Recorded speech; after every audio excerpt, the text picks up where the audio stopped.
Mampitomboana ao aminareo hatrany ny fahasoavan'i Jesoa Kristy Tompontsika. Amen. Ndeha hivavaka isika.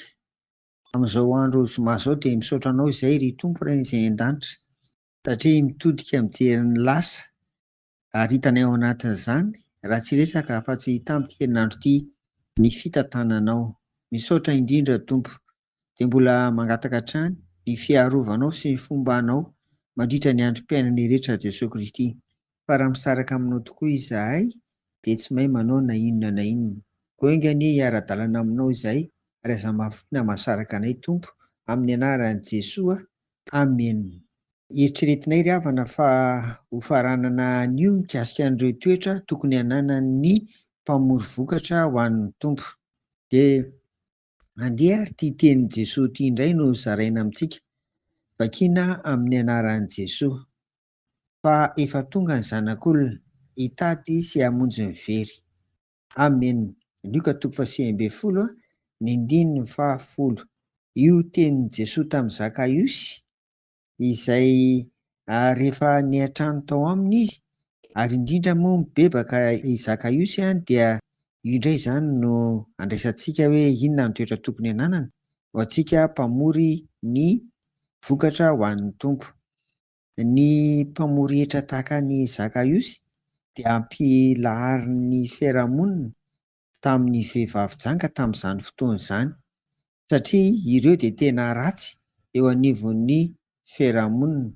Tonga ny fitenintsika hoe tsy fanao ianao mihitsy, satria raha ny mpamory hetra manokana ohatra dia manararaotra izy ireo amin'ny vola alaina tamin'ny olona. Noho izany dia ratsy mihitsy ny fijerin'ny mpiara-monina ny mpamory hetra. Ny mpamory vokatra ho an'ny Tompo ry havana dia manana an'io toe-tsain'i Jesoa ary tsy mijery ny olona araka ny fahitan'ny fiarahamonina azy, ary indrindra moa ka misy ratsy miharihary eo amin'ny mason'ny olona nataony. Fa Jesoa eto dia tsy nijery an'izay, fa tiany hafa, tiany olona rehetra mba ho voavonjy. Ny mahatonga antsika hamory vokatra ho an'ny Tompo dia ny fitiavana azy ireny, fitiavana ny olona mbola tsy ao amin'ny Tompo koa mba handray ny famonjena, dia ny famonjena ao amin'i Jesoa Kristy irery ihany. Andeha ary ry havana isika hanao fahanamby tahaka ny nataon'i Jesoa eto ihany koa, ndao hitaona olona ho azontsika.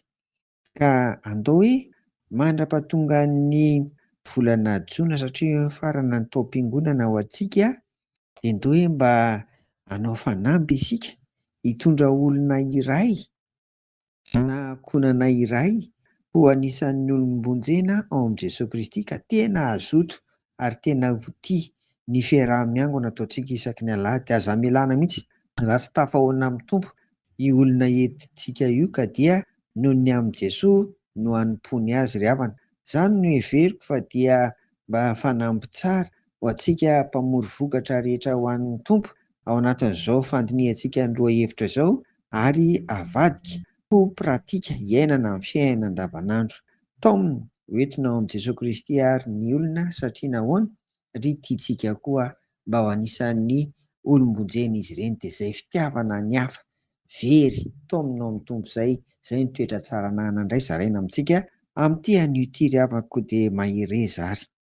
Amen. Andeha hivavaka isika, dia misaotra anao ary Tompo izay fa ampianarinao mba hanana fitiavana ny hafa koa, indrindra ireo izay efa heverina ho ratsy maso eo anivon'ny fiarahamonina. Mbola tianao vonjena izy ireny, koa ampio izay mba ataona azy ireny Tompo hamory vokatra ho anao. Dia amin'ny anaranao Jesosy no vanay izany vavaka izany. Amen. Ho aminareo hatrany ny fiadanan'i Jesoa ry havako. Amen.